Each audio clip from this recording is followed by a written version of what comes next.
Hello everybody and welcome to the 9th Annual Scale Masters Championships. This year's event took place on a spacious airstrip in Fort Knox, Kentucky, hosted by two well-coordinated clubs, the Southern Indiana RC Club and the Knox Model Airplane Club. Unlike our previous Scale Masters programs, this black and white special report issue has been created primarily for the purpose of enabling interested modelers to learn more about what is involved with entering and competing in scale competition, particularly the Masters.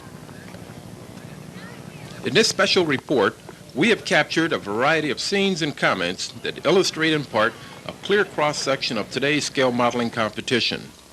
With close observations, this information-filled report can actually serve as a meaningful study guide toward building skills and awareness in scale modeling competition.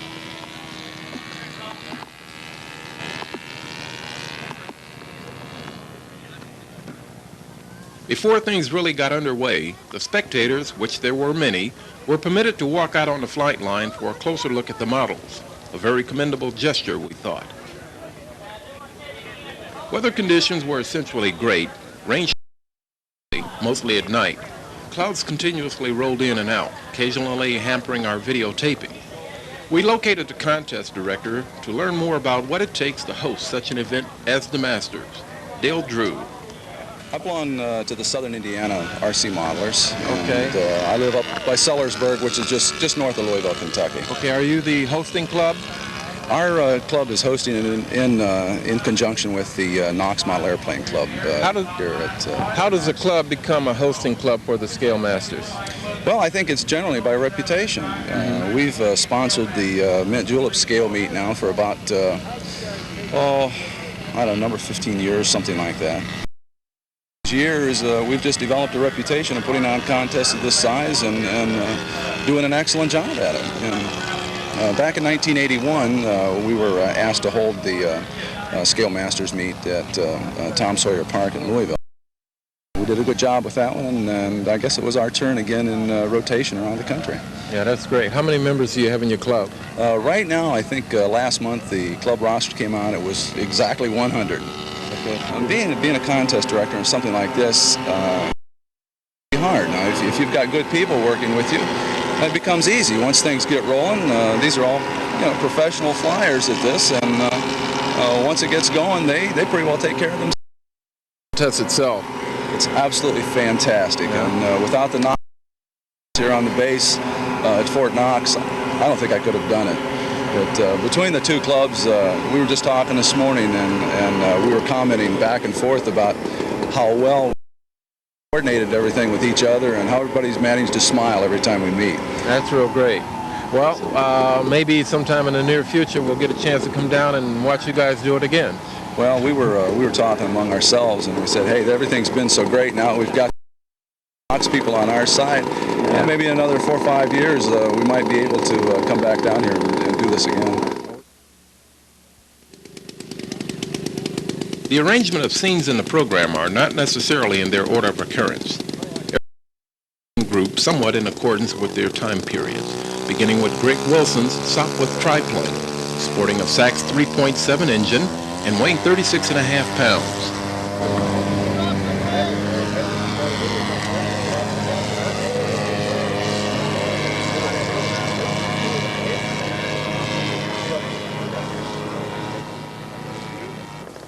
Dick Hansen's Jenny JN4, powered by an Enya 80 4-stroke, comes in for a landing, racking up 13th place.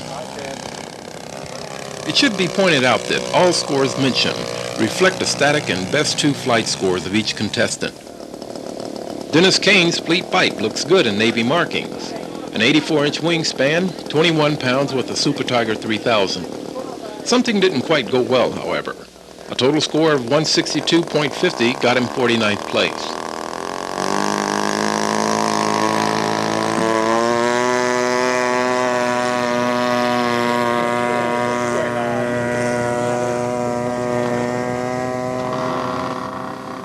Greg Wilson's triplane is looking good. Scratch built with 108 inches, whichever one you choose, captured 41st place. Score was 172.75. Should have been a little bit higher, though.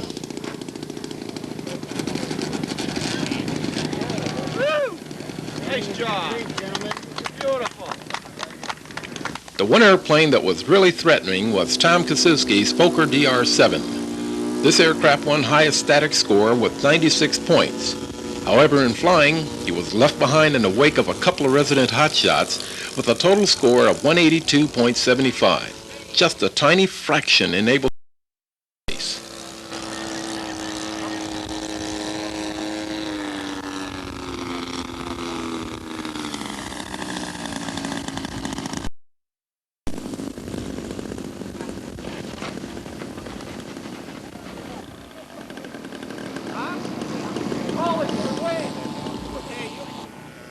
To see Bob Wisher competing in the Masters Championships was a bit of a surprise. The plane was sharp, but weighing only 12 pounds, I believe his Inya 120 may have pulled it a little bit too fast for the judges. 29th place with a total of 176.50.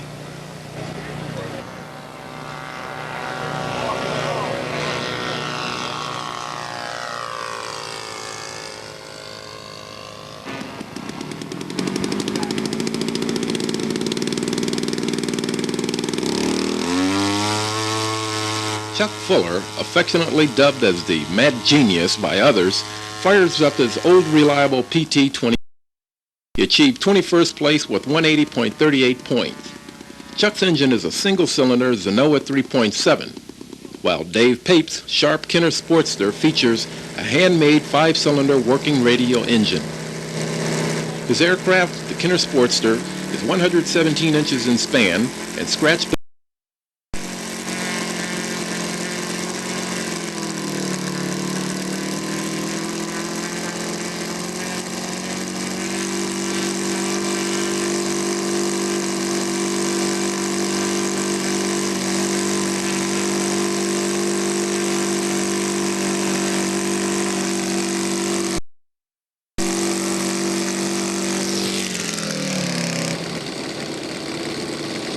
The engine sound is quite fascinating.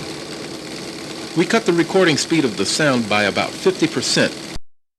Hear the firing sequences more distinctively.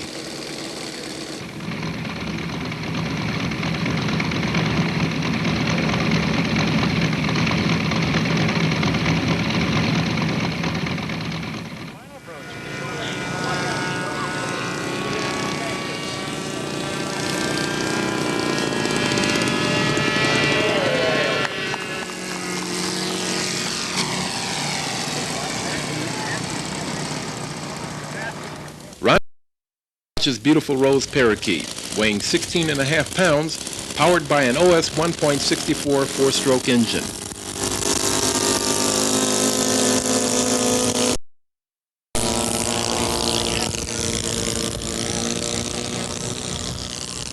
Charlie Nilsson's been getting a lot of air mileage out of his Waco VKS 7F. Looks just as great on the ground as Ron's Parakeet does in the air.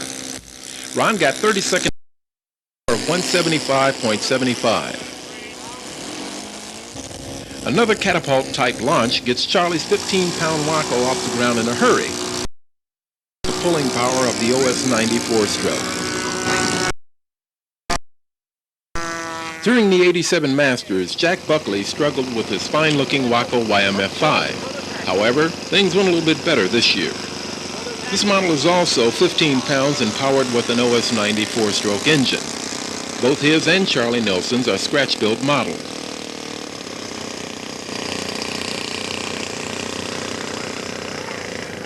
It's interesting to note that last year at the Masters, Jack scored a total of 170.25. This year, he scored 170.63, capturing 43rd place. How ironic can you get? Notice the flaps on Charlie's watch. You gotta fly them in, Charlie.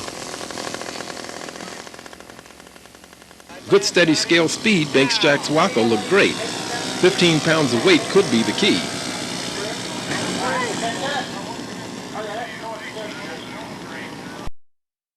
Charles Duval brought a 16-pound PT-19. The wings are 84 inches with a Super Tiger 2500.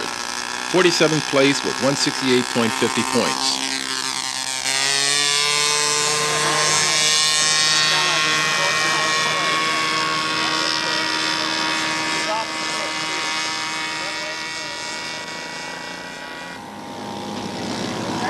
Meanwhile, Jack continues to conduct his ballet before the judges.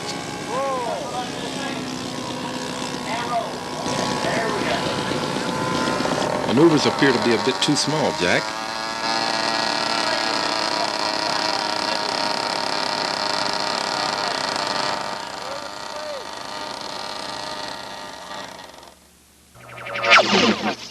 We had the chance to speak with the Scale Masters organization, Mr. Harris Lee, who indicated that there may have to be areas of the master structure in order to accommodate the growing numbers of contestants and questionable situations. I think we are going to have to make some changes of some kind so we do not get, like, just say, 100 airplanes here. We cannot do it in 3 days. Maybe make the qualifiers a little tougher, or something like that. We'll figure it out. In other words, you're saying that the competition has grown such that it's outgrown its capacity to stay within the scheduled 3 days that you normally fly in. That is correct. So you're gonna what are you gonna do? Isolate categories, or are you gonna isolate the number of contestants, or something like that? Well, what we would probably do is probably pick out some percentage, which we have been working with now, is the 5 top percent, whichever is the larger at each one of our regionals. Typically, how many people do you get out of each regional? Some will have 40, some will have 12. 40? Yeah. No, I mean in terms of those who place for the Masters. Okay, you take 40 at 20%, that would mean, what, 8? Okay. Yeah. And how many regionals are you currently entertaining? 18. 18 regionals? Yes. 8, and an average of 8 contestants out of each one? I would say over the years it's been an average of 4. An average of 4? 3 to 4. Okay. But then we have the 5 first place at this event will not have to qualify. They are invited for next year. Okay. So that makes really 19. So these are some of the things that would-be scalers can look forward to in terms of the Masters, and they're going to have to do their homework, compete harder to make it into the Masters tournament. That's right. And what makes me feel so good, we have a couple of young people here today. In fact, one young man, first Masters, he has high static. 4 young men drove up to Chicago. Qualify next year just to come by and see what they had to do today. Yeah, well, that's good. Yeah. Where is there any indication 89 Masters will take place? Yes. St. Louis, Missouri, in most likely the 3rd weekend in September. So that means that we're going to have to make that one then, since it's so close to where our home base is. Well, you should make it no matter where it is. Well, sometimes California, New York, or Florida, things like that, it gets around, but we understand that this is to accommodate everybody. That's right. Yeah. Well, Harris, it's a pleasure talking with you and meeting you, and I hope that everybody that sees this tape will strive forward to keep going what you started 10 years ago, which is a great competition. Thank you very much. Thank you. Yeah, okay.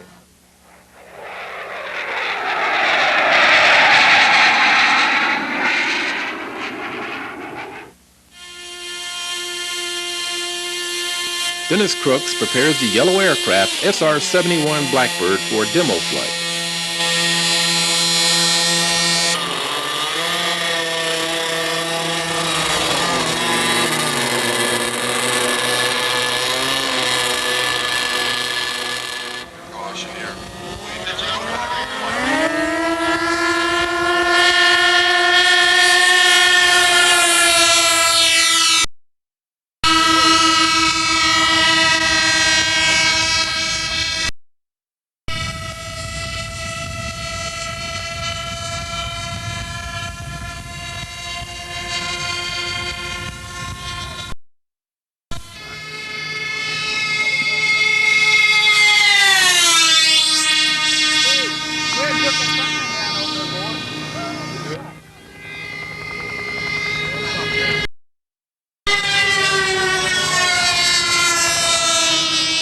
The SR71 is essentially a delta wing type aircraft, which means that landings are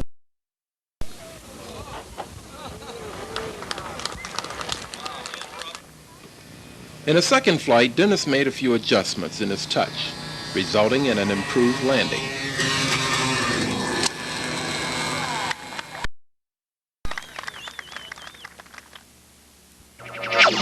In several sections of the program, you'll discover a few surprises. Here's one of them. Skip Mass is apparently C-130.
As glorified as scale competition appears to be, it is definitely not without its controversial moments, as contributing editor Greg Namey indicates his viewpoints and suggestions. Greg Namey. Well, the thing we're working on now is, since I've been in this hobby of scale modeling since 1982, we've heard a lot of talk going on about the way things are being judged as scale meets and the way what airplanes are built out of, and constantly it's like a civil war that continues within scale, you know. Okay. And at the risk of being less controversial now, I decided rather than write my opinions or someone else's opinions any longer, we took a different approach to it, and we published a survey in the magazine as a form of a questionnaire. They had 22 questions. And as of today, which I think is September 18th, we've gotten back a tremendous response, indicating just what the average scale modeler who competes and yet, but we will, and make it hopefully at this point in a 3-part article, and we're going to document the answers we got for every. What you say, what I say, that's one thing. Let's let the modelers speak for themselves. Right, let's let the competitors out there who felt that they could take the time or take the bother to write in, because these are the people, as far as I'm concerned, are the most ones that are concerned about what's going on. And my opinion really doesn't count, and someone else who takes the opposite view doesn't really count. You know, why make this a 2-person or 3-person or even 20-person issue? Let's publish the results of the people who go out, build, and take the trouble to let's get their responses down for a change and put it out there so that the scale board or whatever board is governing a particular meet can understand what the basic modeler wants. And a typical I guess you could say community participation in local government. Yeah, we've always been able to do things in America as a democracy. Congressmen and representatives get input from their constituents. So why not do it right here? I think that's the fair way to go. Has this ever been done before in any, with the AMA or any other organization, IMAA? Well, to my knowledge, which is very limited at this point, no. And most of the people I've talked to say no. The input that they usually get, from what I understand, is in the form of rule proposal changes. Okay. And this, as far as I know, this year was the first year they really published a form. I could be wrong there, but in the magazine so that people could send in rules proposals. How do you think all of this is going to affect the near future of scale modeling, especially on this level? Well, I see a lot of changes coming down the road as far as scale modeling goes. You've got master craftsmen and beginners and jet pilots now and new technologies and all of the influences. Yeah, you're to the point now where you can buy a bucket of fiberglass and pour your own airplane rather than a box of balsa wood, shake it, and carbon fiber. Carbon fiber. The other one? And they're even playing with boron and paint. You got to wear special high-tech stuff. So we're now in the age of high-tech modeling on the threshold, as Norm Goyer said earlier, turbine engines. Well, we're there. You know, like bucks, you can get what you want. You know, that's very true. And it's coming down to he who has the gold maybe should write the rules. And in most cases, that isn't fair. I look at this as coming that, and I kind of agree with Norm on a professional class, right, where the big companies that can afford to do all of this will be competing against each other, which I kind of felt is always a fair way to do it. You know, leave the average model out there to buy your products. You know, why bring a product out and beat the guy to death with something you want him to buy from you? I think that would be the smart approach to go for the kit manufacturers and the engine builders. And right.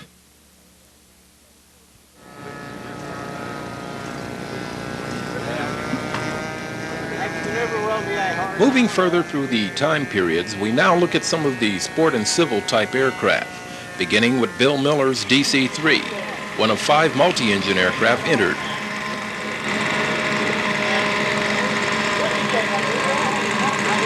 Though small by comparison, an 84-inch wingspan, Bill's model surprisingly captured 5th place. The ship weighs only 11 pounds and is pulled by 2 OS-40s. His total score was 185.25.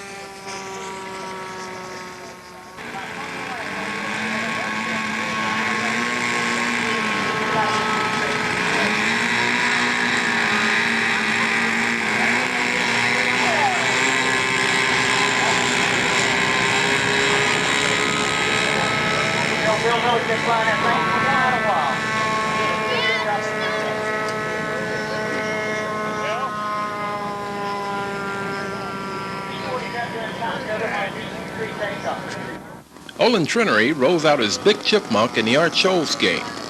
Built from a kit, it weighs 25 pounds and flies on a Zenoa G62.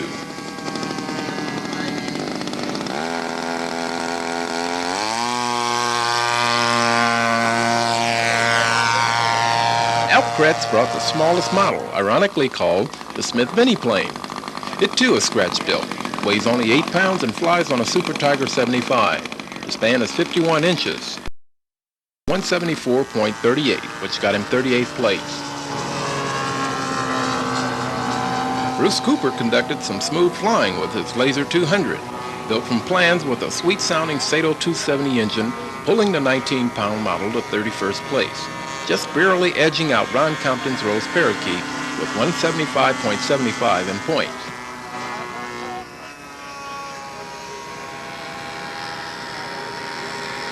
Bill Miller was thinking of his passengers when he made this very smooth landing.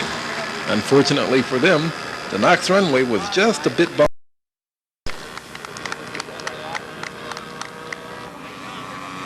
A gear demo by Randy Atkins Mooney 21. Randy is one of several new faces to appear at the Masters. Austin Cleus was back with his Piper Tomahawk to capture 16th place, 181 points.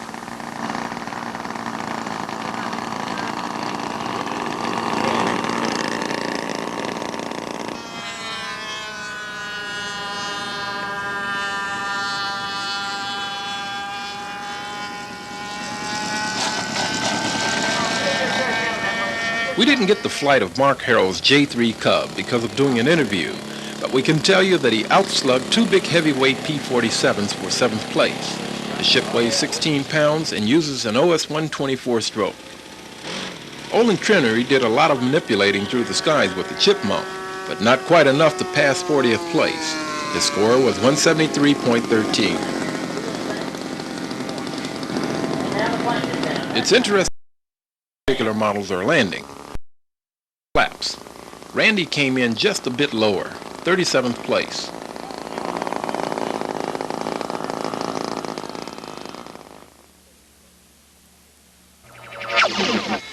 A name soon to become a household word among modelers, Yellow Aircraft's Bill Harris performs demonstrations with the A4 and the F-15.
Okay, we're talking with Bill from St. Louis, Missouri. And Yellow Aircraft is what? Well, we're coming out with a new line of highly pre-built jet models at a very low price. And we're trying to keep the quality very high for the average person out there to be successful with this airplane. Okay, such as the F-18 that we saw and the, what are the other aircraft that we saw? Today you've seen the A4, the F-15, we flew the SR71. Bobby Fiorenzi's beautiful F-18 that was flown in the Masters here today. We're shooting for the average person out there. We want the average guy, Joe, whatever you want to call him, to be successful with our products out here. The ducted fans, everybody's very shy about the ducted fans because they think it's such a trick, black magic thing. And what we're trying to show people out here that anybody, any sport flying model person can handle a jet, and they will have. Okay, and what about affordability, though? Very affordable. Our first model right now that we're really pushing hard is the A4 Skyhawk.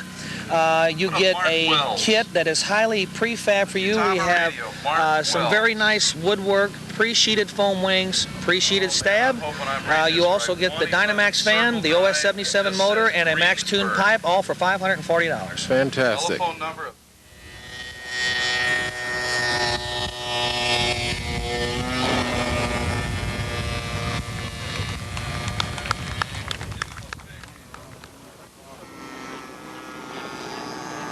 No, this is not a model. Actually, it's a Hawk. Every Masters that we've covered, we've noticed one flying high overhead. It's a good omen, I think. Very similar to the Masters logo.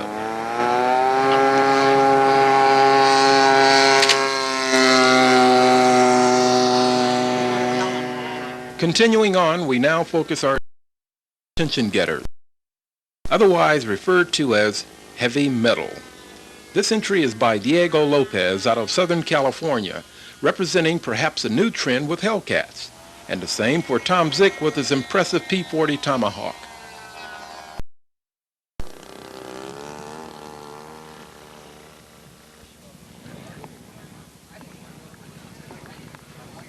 There are a lot of important factors surrounding warbirds in every regard. To help in understanding some of these factors, we talked with winner of 25th place, Frank Pring of Canada, who during the '87 Masters entered a Morrissey Bravo. Okay, we're talking with Frank Pring. Frank Pring from Edmonton, Alberta, Canada. Right, okay. What aircraft are you flying today? I got the AT-6 Harvard. Okay. Are we talking kit, scratch build, or what? It's scratch built from Nick Zeroli plans. Yeah.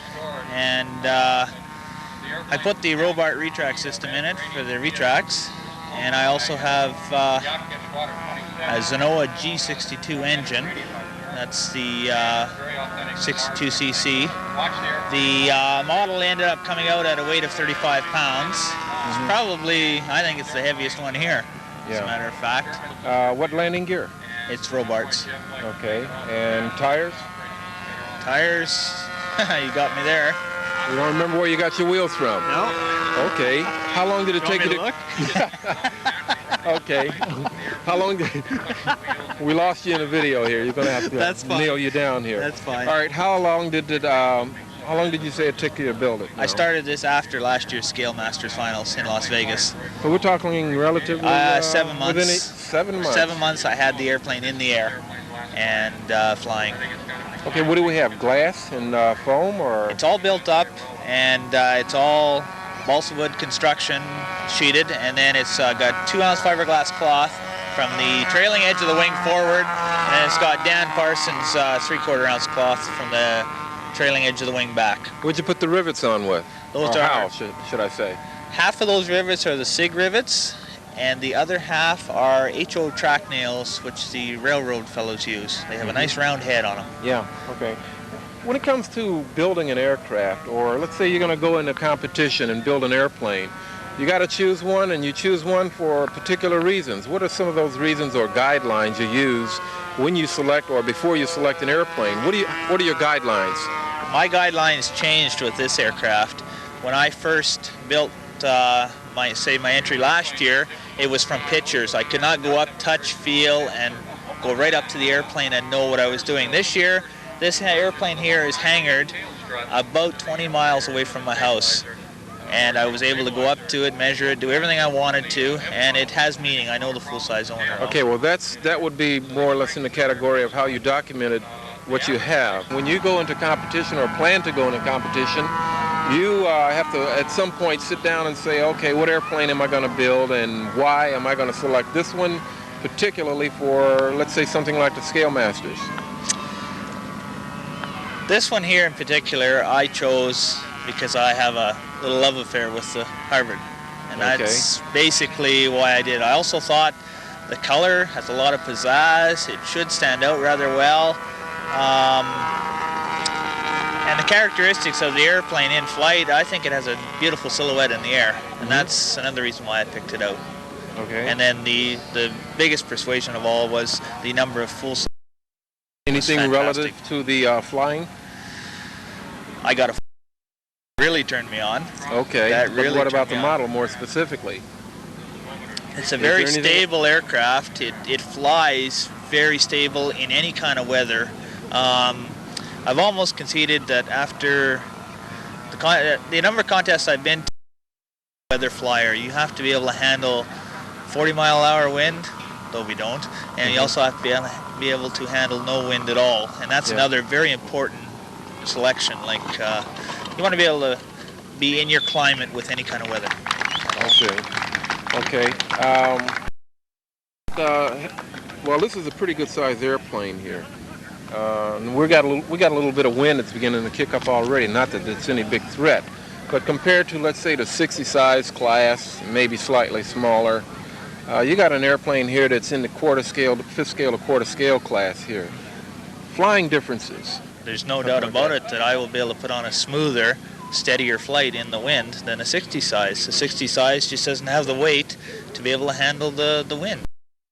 The weight has the size that and the power to make it a very stable airplane. I wanted it to look like it was flying heavy. I wanted to make it look like it was flying heavy and not be a rocket. There's too many aircraft that were heavy metal, and this is heavy metal. Either they're too light or they're too heavy. And they're going like, you know what, in the air, and they're just too fast, and they're just too bouncy. This one here is a little slower in flight in the air, and it's a lot heavier looking in the air. Finding that right balance and that right weight and getting that authenticity and speed in flight. It's tough. Yeah. We talked about that earlier. Yeah. Yeah. That's right. Okay. In conclusion, Are you one who goes out for static much, or you go for the flying competition exclusively? As far as What's your cup of tea, in other words? my cup of tea is the flying.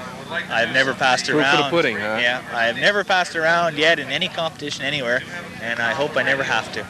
Okay. My pride is in the air. 78.38.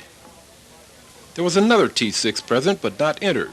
Chuck Fuller's fantastic quarter-scale Texan featuring metal covering. Were it not for people in the background, you could take even money on a bet toward its being a model or full-size ship in this shot. We expect to see and capture on video this beauty in our forthcoming golden edition of the 1989 Masters. Keep an eye out.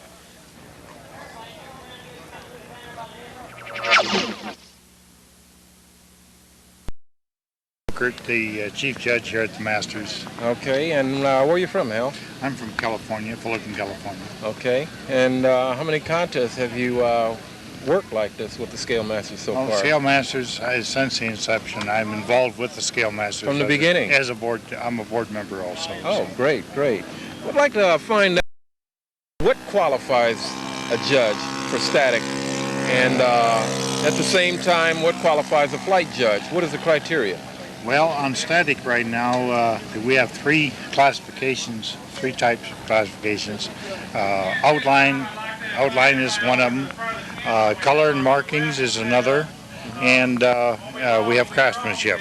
And the color marking judge right now, for example, is a gentleman by the name of Jerry Crandall. Jerry is out of Phoenix or Tempe, Arizona. He runs a aircraft painting thing. He has this, in fact, he is donating Restoration? prizes. Sort of restoration? No, this is... It's an aircraft painting service. I'm sorry, maybe I misrepresented. Okay. The paintings that we're giving away as prizes, these are artwork, and that's his Eagle Publications, or Eagle something, or in Tempe. So in other words, he specializes in the research on authenticity on paint schemes. So he is well qualified to do what he's doing. He's Okay, but when we start talking about detailing, such as riveting, panel lines, fittings, landing gear, you know, the different static areas. That walks into two areas: craftsmanship, possibly color and markings. And Jerry, of course, would be color and markings. We used the craftsmanship judge this time was a gentleman by the name of Bill Stroman. He was from back in California also. And then our but these people that you're mentioning, you're saying where they're from, but more specifically, we're trying to get an idea of what qualifies them. What experience or expertise? Well, where does it come from? Bill Stroman has been 30 years in the judging field. He judged there's 2 or 3 organizations. Flight Masters happens to be one. He's been involved with them for 25, 30 years. So he has been judging craftsmanship, the whole gamut of static judging. He has done for over 30 years. Well, let's narrow it down even a little bit further, and let's say, is there, looking at it from the standpoint of full-scale aircraft as a reference or anything like that, are these guys by any chance involved with full-size aircraft? Some are, but it's... Understanding that we're talking... The static judges do have pretty much aircraft experience. They are restoring this type of thing. They're involved with it. Okay, fine. All right, well, let me ask you this then. What about the flight judges? Are we talking the same basic scenario? Same category type thing. They have experience full-size. A lot of them are full-size pilots. Yet today, some have retired, quit flying. I haven't flown for 12 years myself. Okay. But I think they all come well qualified. Characteristically, all these airplanes are different. They're all different. Yeah. Okay. Suppose you got 2 aircraft of the same type. Say, for example, like we have 2 P-47s here, 2 different sizes altogether. And obviously they're going to fly differently. Are there any considerations, or when it comes to judging on flight of authenticity, how do you cope with a situation like that and giving a fair judgment? You're faced with one of the major things, and of course that's speed. In realism, the way they perform the maneuvers, of course, it depends on the speed. This type of thing. Yeah. And they have to fly at a scale speed, or what is interpreted by the judge as a scale speed. So you're saying that the judge has to ascertain whether or not the contestant is making adjustments to make his aircraft fly at the scale speed and appear that way? As close to it as possible, and of course that affects the maneuvers too. Certain aircraft fly different in different air conditions or weather conditions, and take a J3 Cub, I think it's we go one end of the scale to the other. We have a J3 Cub here, and we have an F-18 here. Right. And they're going to be affected completely different air speeds, different wind conditions. A Cub is going to get bounced all over. Right. There's a couple of triplanes here, biplanes, they're going to be bouncing. So we magnify the element, the conditions of the element, proportion to the airplane as with the full scale. Correct. You take a full-size Cub, if it's a 30, 40 knot wind or something like that, he's going to get bounced around. He shouldn't even be flying. Well, yeah, extreme, but he will be bounced around. Yeah, okay. Yeah. Right. Well, okay, that gives hopefully our viewers a little bit of insight on what goes on in the judging circle and what they can expect if they ever come to the point of competition in the Scale Masters. Thank you, Joe. Thank you very much, Al.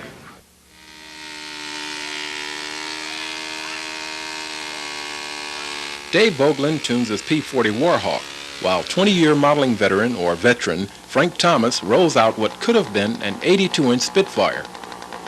Being a clip wing at 78 inches, the ship weighs 19.5 pounds with it uses a Super Tiger 2500 and has a retractable tail wheel. Once again, the Warbirds win greater numbers over the non-military entries by approximately 35 out of 56. 8 of the top 10 winners were Warbirds. Ironically, 8 of the top 10 winners during the 87 Masters were Warbirds. Dave Sawatsky of Winnipeg, Canada describes and demonstrates its retracts for the judges. The model also has strobe lights and Fowler flaps.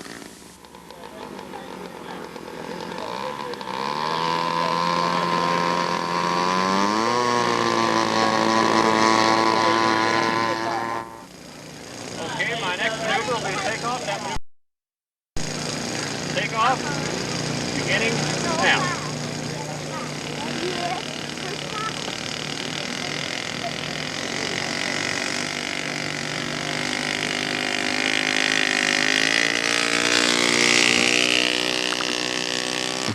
Dave executes what should be a high-scoring takeoff. Nevertheless, he only came up 1 notch to 27th place compared to last year's meet. Scoring among the top 10 winners, as expected, was very fierce, with several scores being separated only by tenths of a point. Frank Tiano was number 4 in this year's top 10 with his Ki-61 Tony. The Tony, the only Japanese model entered, is 86 inches, 15.5 pounds with an OS 108.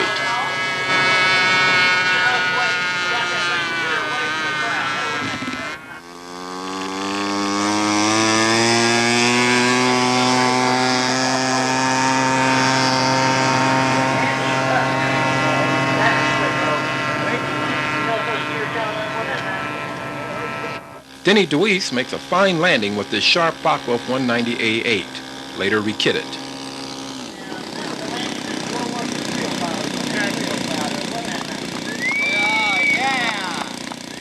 Those of you who typically fly off grass, watch closely.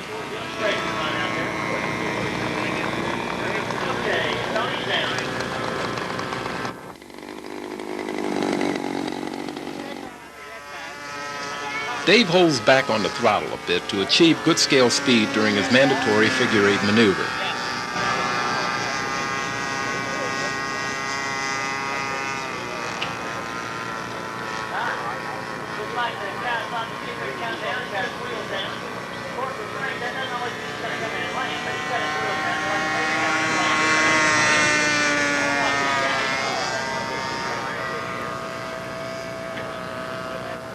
Al Casey rolls out his MiG-3, which resembles a P-51 in performance. Al is one of the very few modelers who have ever done a Russian model. The model is 11.5 pounds with an OS-60 engine. Following up is Shalice Patel's P-47 Little Chief. Patel's jug weighs a hefty 28.5 pounds and is powered by a Weber Bully.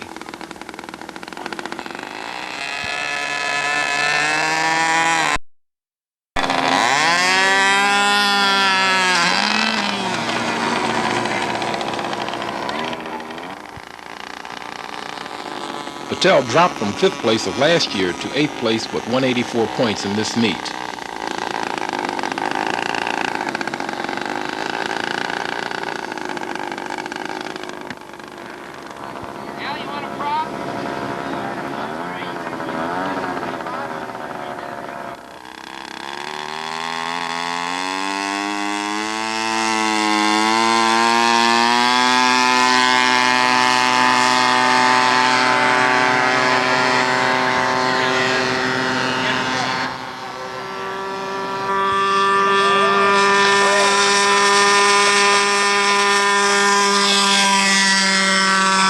Tom Zick blazes by with his 14th place P40 Tomahawk. Tom took the second highest static score with 95.50 points.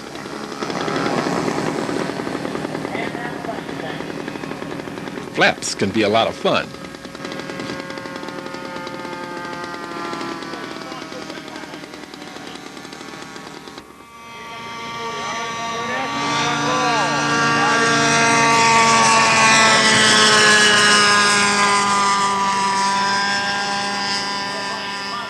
Greg Namey makes a good pass. Being plagued with engine problems kept him at 52nd place. It was nice to see a T28. Mel White of Lynn Haven, Florida came in 28th place with 176.25 points. The scratch-built model weighs 18 pounds, flew on an OS 108 with 80 inches of wing.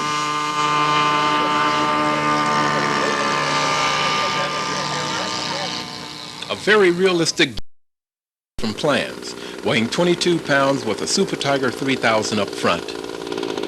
Jeff captured 20th place with 180.38 points.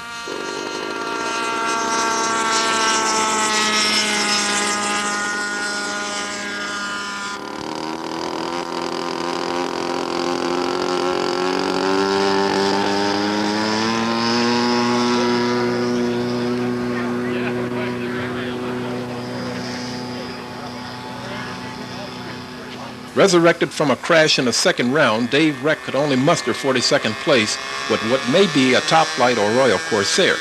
His top score was 171.13.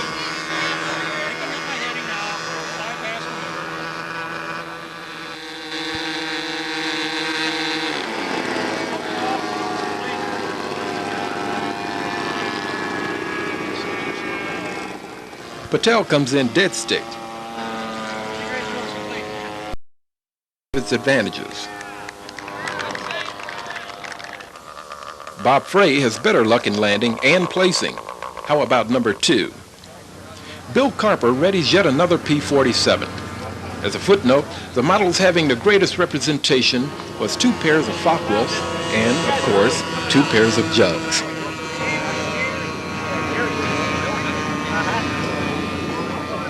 Another twin. One of 2 P-38 Lightnings, with this one belonging to, we believe, Lawrence Harville, the other to Ed Newman, or vice versa.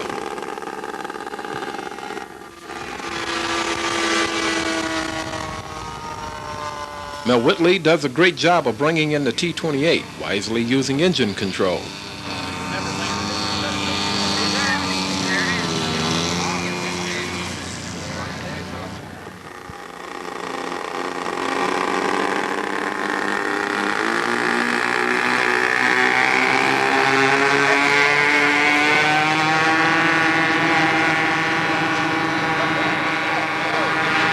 Yes, that was close. Bob Frey streaked to rack up 187.13 points. A Super Tiger 75 in the 62-inch 10-pound bird really helps. Thank you, gentlemen. Herb Searle from New Hampshire elects to fly off grass with his Youngmeister, one of 2 entered.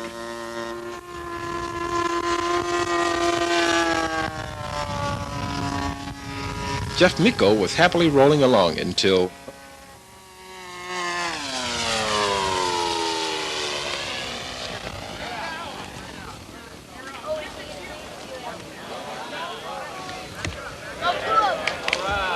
he made it.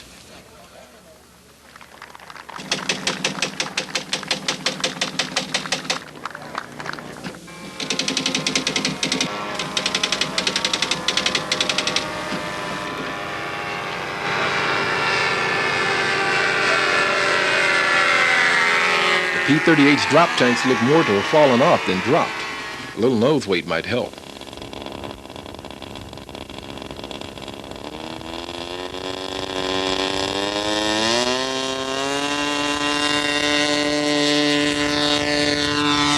Herb Searle's 15-pound Youngmeister came in 34th place.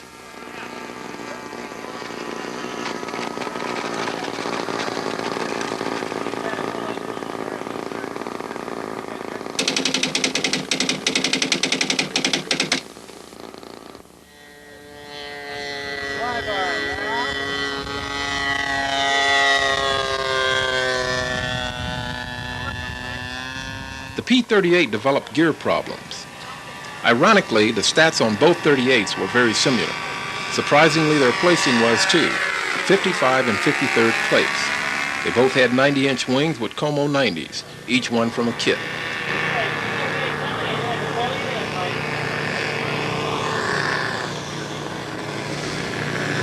Notice the open gear door.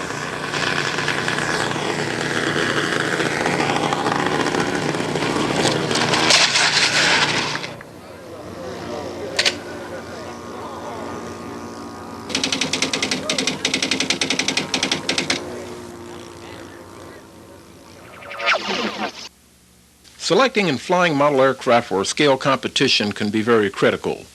Kent Walters of Scottsdale, Arizona, a consistent winner in many competitions over the years, shares with us his valuable viewpoints, which could be very helpful to beginning and established scale. Kent Walters. There's, I think, a common denominator trap that a lot of modelers fall into in regards to over-controlling an airplane. Okay. That is, they make turns too sharp. They take off too abruptly. Takeoff rolls are too short. It would be easy for me to say there's one of the ingredients that helps make all this. That is, fly with heavier weight in the airplane, which is perhaps a tough thing to be telling a new modeler to do because, of course, that's tough. That's almost like the opposite of what you're telling me. You want to build as light as you can. That's right, and that's been, of course, a common statement made in the modeling sector for many, many years. And, of course, there's good reasons for saying that to certain people. Right. But I think to put it in as few words as possible, and I've said this to many folks, if you know how to fly heavy, it's to your benefit to do so in competition because it simply forces you to fly more realistically. In technical terms, the heavy you are in regards to an aircraft, of which you don't want to, of course, overshoot because then it doesn't fly very well at all, and you can't fly it. It's a brick. But the better you come to closer you come to dynamic similarity, the better off you are. And generally, that's heavier than most people will fly a model at. Such points are very apparent, as demonstrated by Shailesh Patel's 28.5-pound P-47. Patel is another modeler who has been consistent in winning. Notice the length of his ground run and the stability displayed by the model.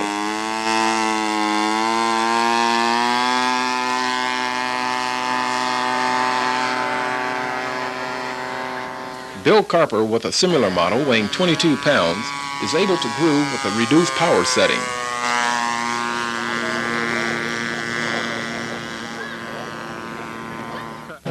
There are some practical limitations, of course, as I mentioned a moment ago about a brick. You're not going to fly a brick successfully, obviously, but generally the emphasis in regards to building so light that that's all you're concerned about during building and coming out with nothing more than an eggshell, that's the biggest downfall I think a lot of modelers Well, that's great, but you see, that's also something that's kind of hard to find.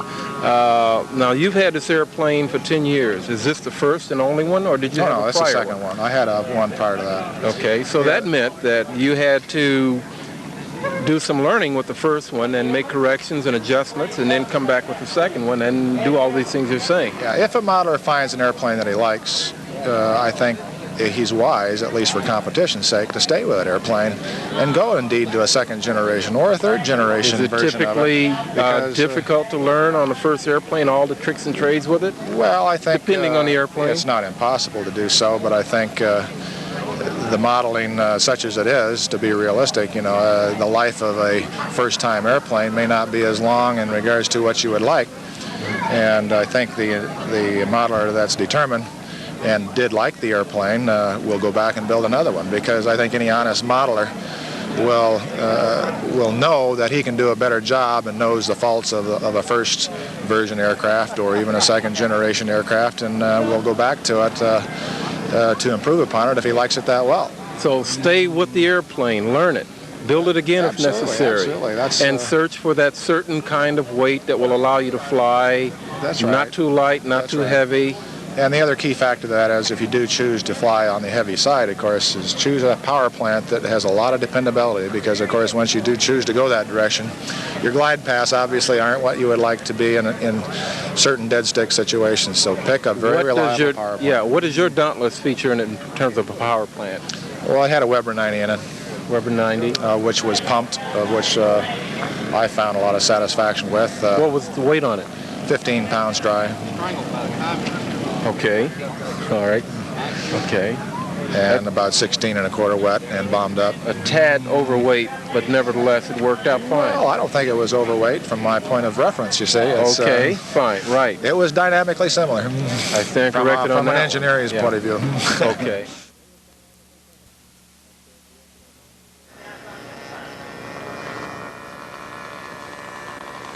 Tiano's Ki-61 has an 86-inch wingspan and weighs only 15.5 pounds. This permits the use of a lighter engine, an OS 108. It goes without saying, I suppose, that a lot of modelers like to model World War II, but I don't think that's essential to be successful, certainly. But I would certainly choose an airplane that fits the flying skills primarily and building skills of that particular modeler. And I think every modeler has his own specific interests of a particular vintage of aircraft that it provides a sufficient incentive to go ahead and build and do a good job for that particular aircraft. Nevertheless, insofar as selection of model, I don't think there's any key I can tell other than be interested first in the model. Hopefully the interest will follow in regards to doing a good job on it. Well, you campaigned the Dauntless SBD dive bomber. That you campaigned that airplane for how long? A little over 10 years. 10. Obviously, everything was working well. You collected a lot of trophies with it. Yeah, it's flown very well. When you fly your airplanes, when you're striving for realism, starting with the takeoff, what are you thinking about? I mean, how do you prepare yourself for it, or what do you do? What do you compare it or base it on?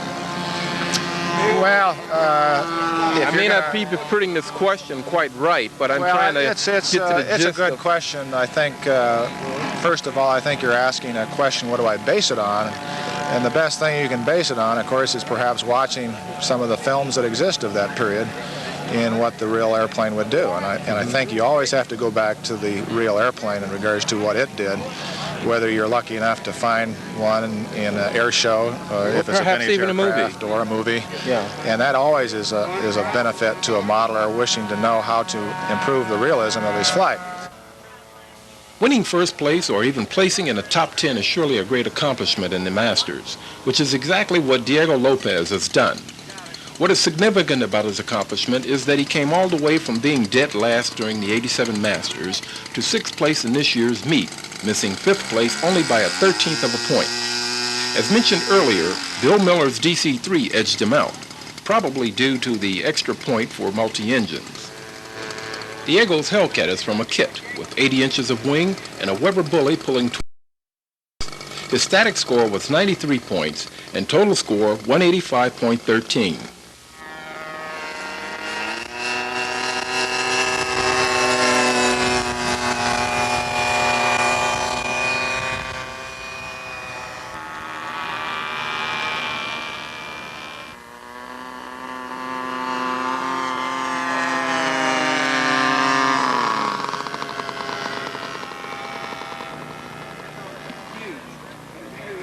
Bill Carper of Jackson, Ohio is another new face to not only appear in the Masters, but also in the top 10 placings. Bill qualified in the Tangerine Regionals, exercising the same degree of skill as you see.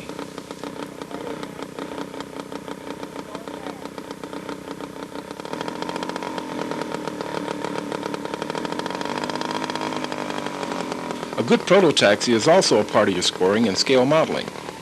The Thunderbolt, with all its wing area, is a great subject to consider, especially if you like big jugs.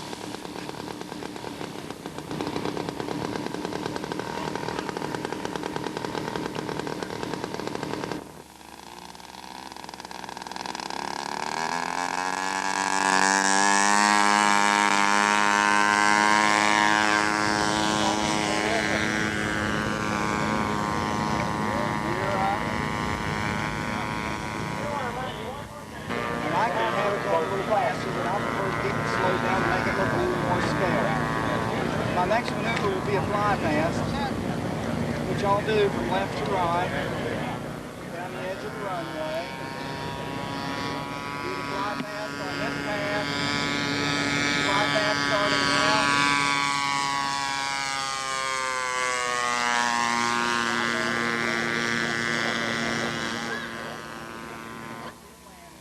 Skill, weight, balance, and realistic power.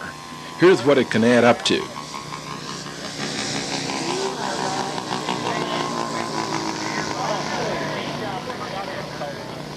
Ninth place with 184 points.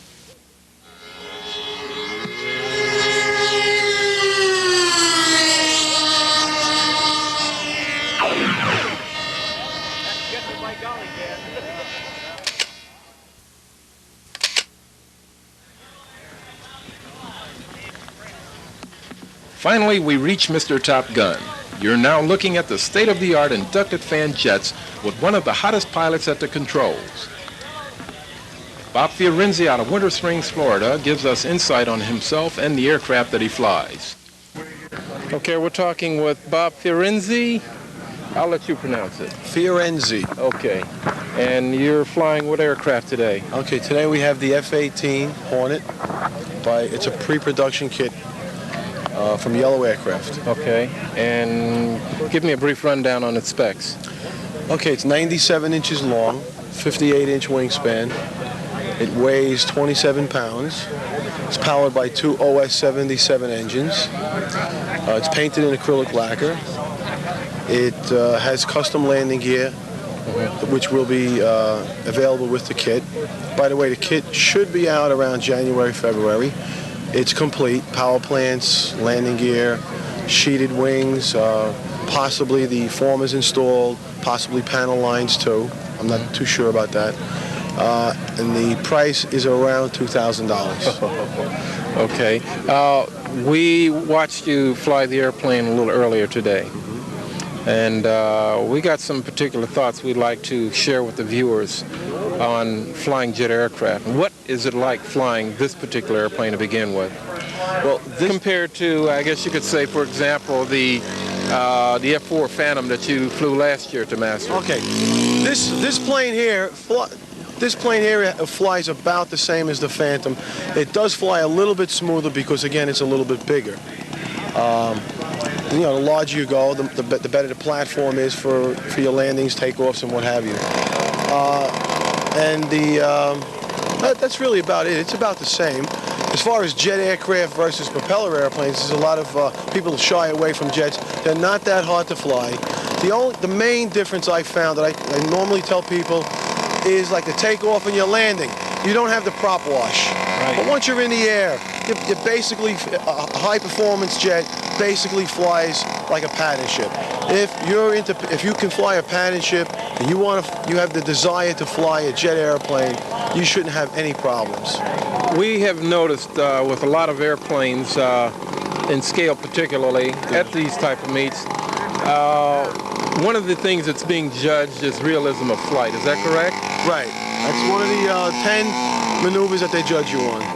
Okay, in flying jet aircraft, in particular on the landing, we've observed some modelers. I guess what I'm doing here is kind of expressing my own opinion.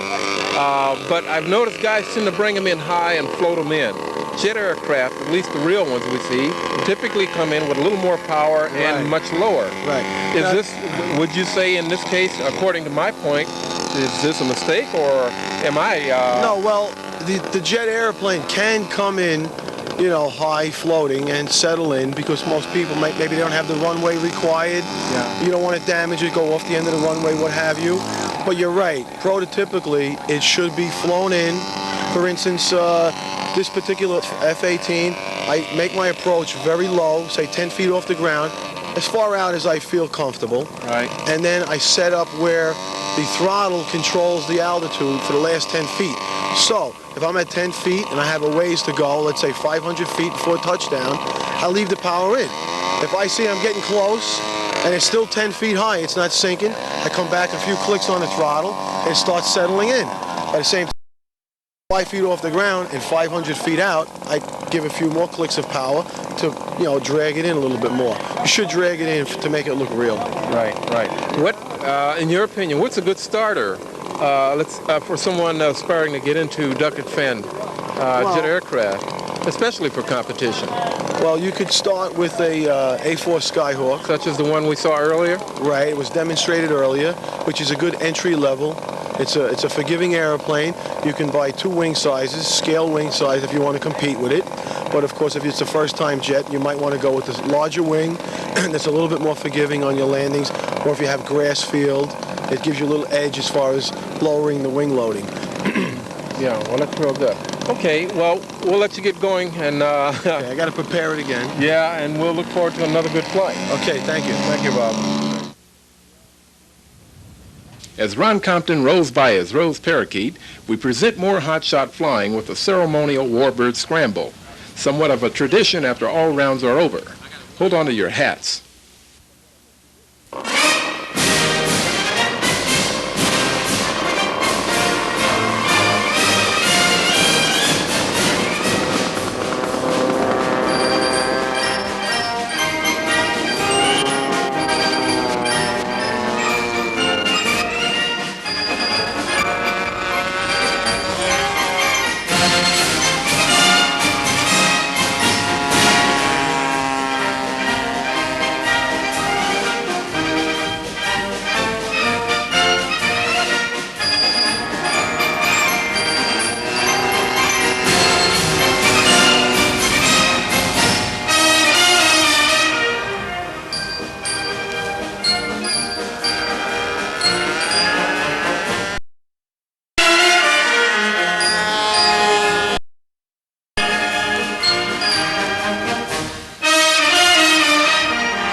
This B-51 racer is by Gene Barton, who placed third, 186.50 points.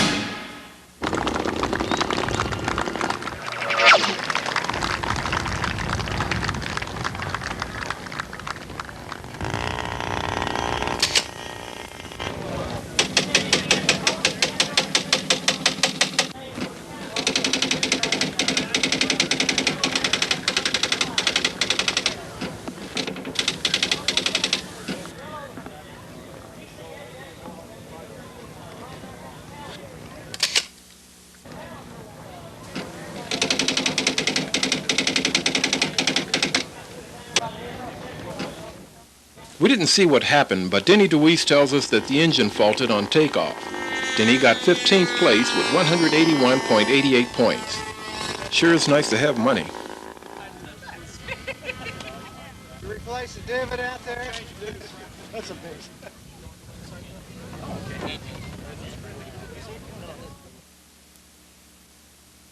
Norm Goyer is the editor of Scale RC Modeler magazine. His observations and thoughts are quite extensive, beginning with the state of modeling competition. Here are some of them. The competition at this point, the modelers are doing great. The low point of, in my opinion, of our scale hobby is the knowledge of the judges. These judges out here, work long hours for no money, and everybody's mad at them, and they're never doing anything right. But to expect all these different judges to know how every aircraft has flown you can't do it. They have to react from what the modeler tells them. I think that in order for this part of the hobby, they're going to have to acquaint the judges with the aircraft that are being flown. Start judging the documentation that the modelers give to the judges.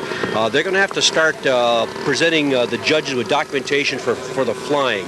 If a judge knows how a Fokker D7 or how a Sopwith triplane was flown back in 1918, then he can give a lot more intelligent points to that particular flight as far as flight realism goes. Because to expect a judge to know how a Fokker triplane flew, how a modern F-18 flies, it's difficult. They just can't do it. But they are required to judge these. Most of the gripes that I hear at the scale contest are from people that have older type airplanes complaining that the judges are not giving them proper scores because they believe that they flew the airplane as the original was flown. Speaking of judging and speaking of documentation, underline. Found on documentation for a moment. Okay. The pros and cons, well, not so much as the pros and cons on that, but the shortcomings. And we're only talking, in this case, of the contestant. Yep. Documentation is a very critical area. And, well, I won't add my opinion, but we're after yours. Okay, documentation should be established. Rather, what goes into a documentation should be established in advance. There should be 3 views that are acceptable. First of all, do we have a problem in this area? Oh, very much so. Yeah, I judge at least 3 to 4 Masters qualifiers a year because I can't talk about judging if I don't do it myself. So I go out there and I sit there and I do it. The documentation that some of the people hand to the judges is poor. In some cases... As an example? I have seen documentation that was altered to match the airplane. Rather than building the airplane to the documentation, they got the documentation to match the airplane, okay, which is totally wrong. I have seen photographs changed. I have seen photographs from a pack eliminated because it showed that the model wasn't correct. I have seen certain angles of an aircraft not shown in documentation because the model didn't reflect that. I have seen 3 views altered because the model didn't build it correctly. So we got a little tampering here, but what about the guy that makes the earnest effort that still falls into the same dilemma here? Well, one of the problems here is that the Masters is judged under sports scale rules, which doesn't require that much documentation. Like the FAI and the precision scale, well, that's different. They have to put up a lot better documentation. And I think that these airplanes here require more documentation. They require a shorter distance than 15 feet. The airplanes are just too big and they're just too good. Within the next couple of years, you're going to see a complete change around on how Masters are judged, how the aircraft are judged, what type of documentation, and what type of airplanes are being flown at the Masters. Because right now, I think we're about 10 or 11 years under the same rules. The complete sport has changed in the past 10 or 11 years, and the rules haven't changed with it.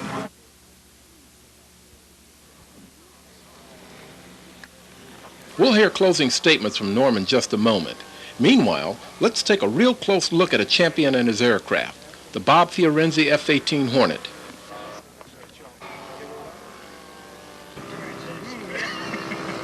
Does that smell? It's you. Oh my God.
Slow roll will just be a slow roll. It'll pitch up slightly.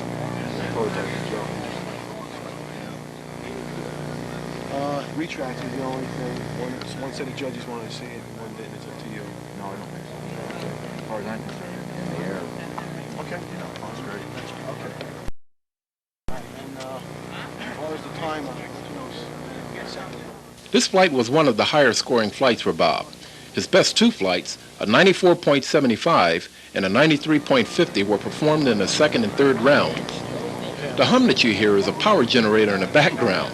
The hum that you're about to hear will be coming, ironically, from a Hornet.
Get a rope on that sucker, Bob. He's about to get away.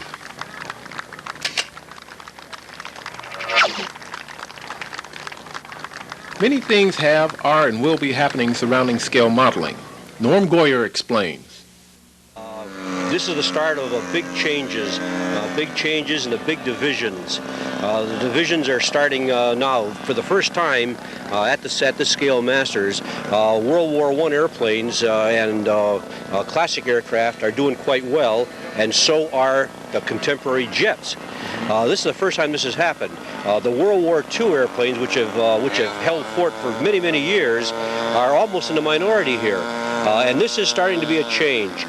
When Bob Fiorenzi flew the F-18 and Dennis flew the Blackbird, the whole crowd surged forward to watch these airplanes fly.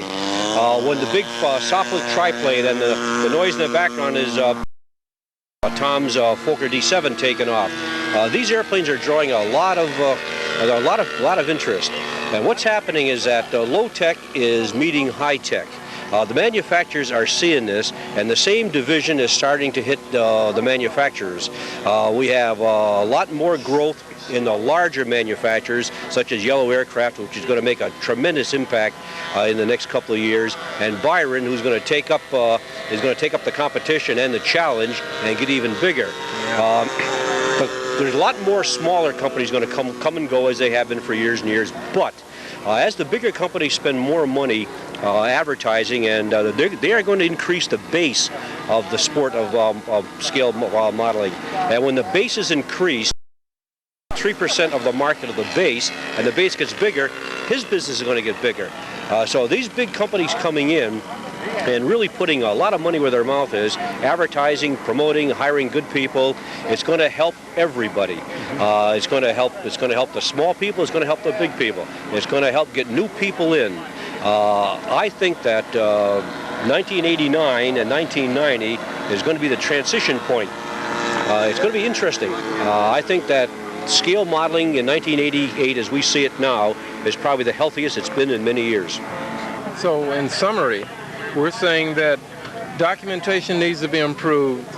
Judges need a little more consideration while at the same time sharpening their skills.